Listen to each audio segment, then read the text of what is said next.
Moby Dick Chapter 132. The Symphony. It was a clear steel-blue day. The firmaments of air and sea were hardly separable in that all-pervading azure. Only, the pensive air was transparently pure and soft, with a woman's look, and the robust and manlike sea heaved with long, strong, lingering swells, as Samson's chest in his sleep. Hither and thither on high, glided the snow-white wings of small, unspeckled birds.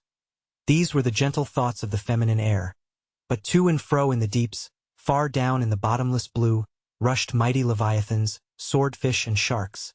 And these were the strong, troubled, murderous thinkings of the masculine sea. But though thus contrasting within, the contrast was only in shades and shadows without. Those two seemed one. It was only the sex, as it were, that distinguished them. Aloft, like a royal czar and king, the sun seemed giving this gentle air to this bold and rolling sea, even as bride to groom. And at the girdling line of the horizon, a soft and tremulous motion, most seen here at the equator, denoted the fond, throbbing trust, the loving alarms, with which the poor bride gave her bosom away, tied up and twisted, gnarled and knotted with wrinkles, haggardly firm and unyielding. His eyes glowing like coals that still glow in the ashes of ruin. Untottering Ahab stood forth in the clearness of the morn, lifting his splintered helmet of a brow to the fair girl's forehead of heaven.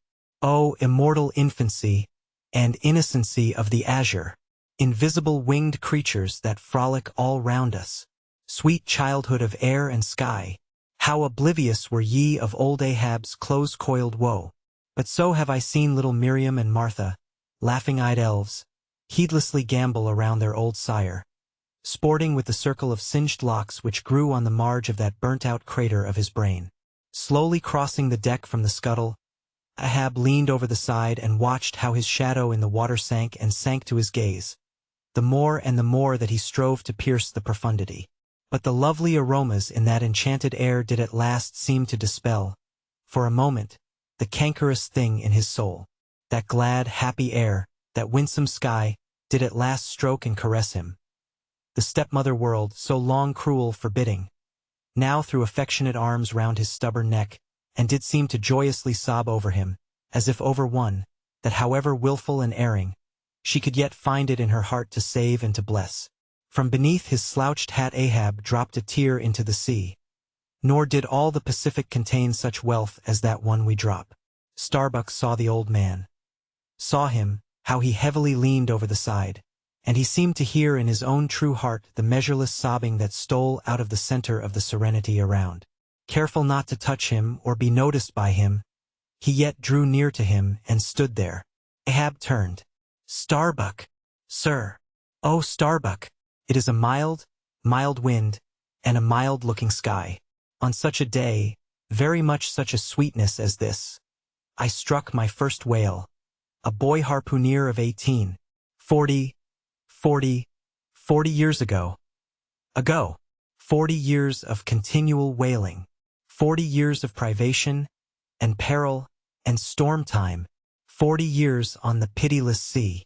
For 40 years has Ahab forsaken the peaceful land, for 40 years to make war on the horrors of the deep. And yes, Starbuck, out of those 40 years I have not spent 3 ashore. When I think of this life I have led, the desolation of solitude it has been, the mass-owned, walled town of a captain's exclusiveness, which admits but small entrance to any sympathy from the green country without, oh weariness, heaviness, Guinea Coast slavery of solitary command. When I think of all this, only half suspected, not so keenly known to me before, and how for 40 years I have fed upon dry salted fare, fit emblem of the dry nourishment of my soil, when the poorest landsman has had fresh fruit to his daily hand, and broken the world's fresh bread to my moldy crusts, away, whole oceans away, from that young girl wife I wedded past 50, and sailed for Cape Horn the next day, leaving but one dent in my marriage pillow. Wife, rather a widow with her husband alive. I widowed that poor girl when I married her, Starbuck. And then, the madness, the frenzy, the boiling blood and the smoking brow, with which, for 1,000 lowerings old Ahab has furiously, foamingly chased his prey. More a demon than a man. What a 40 years old fool has old Ahab been. Why this strife of the chase? Why weary, and palsy the arm at the oar, and the iron and the lance? How the richer or better is Ahab now? Behold! O Starbuck! Is it not hard, that with this weary load I bear, one poor leg should have been snatched from under me? Here, brush this old hair aside. It blinds me that I seem to weep. Locks so gray did never grow but from out some ashes. But do I look very old, so very, very old, Starbuck? I feel deadly faint, bowed, and humped, as though I were Adam, staggering beneath the piled centuries since paradise. God!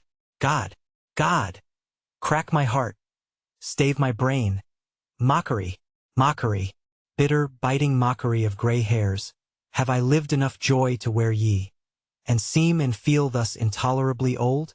Close, stand close to me, Starbuck. Let me look into a human eye. It is better than to gaze into sea or sky, better than to gaze upon God. By the green land, by the bright hearthstone, this is the magic glass, man. I see my wife and my child in thine eye. No, no, stay on board, on board. Lower not when I do, when branded Ahab gives chase to Moby Dick. That hazard shall not be thine. No, no. Not with the far-away home I see in that eye. Oh, my captain, noble soul, grand old heart after all. Why should anyone give chase to that hated fish? Away with me. Let us fly these deadly waters. Let us home. Wife and child, too, are Starbuck's. Wife and child of his brotherly, sisterly, playfellow youth. Even as thine, sir, are the wife and child of thy loving, longing, paternal old age. Away! Let us away! This instant let me alter the course. How cheerily, how hilariously, O my captain, would we bowl on our way to see old Nantucket again. I think, sir, they have some such mild blue days even as this in Nantucket. They have. I have seen them some summer days in the morning. About this time, yes, it is his noon nap now, the boy vivaciously wakes, sits up in bed, and his mother tells him of me, of cannibal old me, how I am abroad upon the deep, but will yet come back to dance him again. 'Tis my Mary herself. She promised that my boy, every morning, should be carried to the hill to catch the first glimpse of his father's sail. Yes, yes, no more. It is done. We head for Nantucket. Come, my captain, study out the course, and let us away. See, the boy's face from the window, the boy's hand on the hill. But Ahab's glance was averted. Like a blighted fruit tree he shook, and cast his last, cindered apple to the soil. What is it? What nameless, inscrutable, unearthly thing is it? What cozening, hidden lord and master, and cruel, remorseless emperor commands me?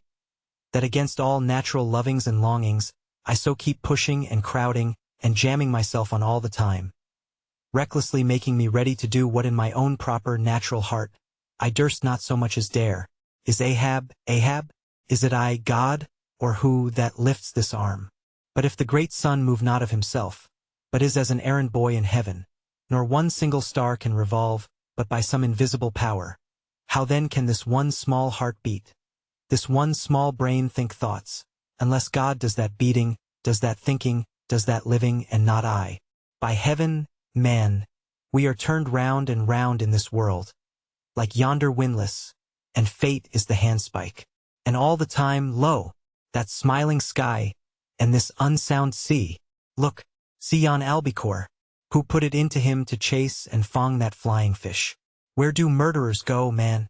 Who's to doom, when the judge himself is dragged to the bar? But it is a mild, mild wind, and a mild-looking sky, and the air smells now as if it blew from a faraway meadow.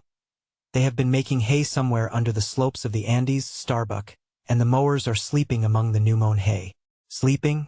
I toil we how we may, we all sleep at last on the field. Sleep? Aye, and rust amid greenness. As last year's scythes flung down, and left in the half-cut swaths, Starbuck, but blanched to a corpse's hue with despair, the mate had stolen away. Ahab crossed the deck to gaze over on the other side, but started at two reflected, fixed eyes in the water there. Fedallah was motionlessly leaning over the same rail.